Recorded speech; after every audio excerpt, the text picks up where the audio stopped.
செம்பருத்தி பூ. இந்த பூ வந்து போன வாட்டி சொல்லியிருந்தேன். இதில வந்து டீ போட்டு குடிக்கலாம் அப்படின்னு சொல்லியிருந்தேன்.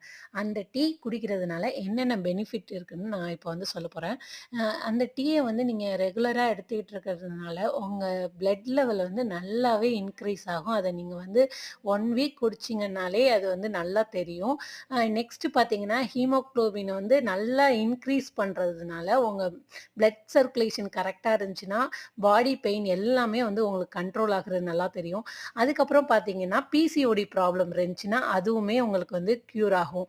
அ அதுபோல வந்து இதோட மொட்டு அந்த மொட்டு இருக்குல்ல, அது வந்து பூக்குறதுக்கு முன்னாடி அத வந்து நீங்க வந்து காலையில வெறும் வயித்துல சாப்பிடுறதுனால, உங்களுக்கு சீக்கிரமா குழந்தை பொறக்கறதுக்கான குழந்தைக்கு ட்ரை பண்ணிக்கிட்டு இருக்காங்க அப்படிங்கிறவங்க, அ இவங்க அந்த மொட்ட வந்து டெய்லி காலையில சாப்பிட்டு வந்தீங்கன்னா, சீக்கிரமாவே உங்களுக்கு ரிசல்ட் கிடைக்கும். ட்ரை பண்ணி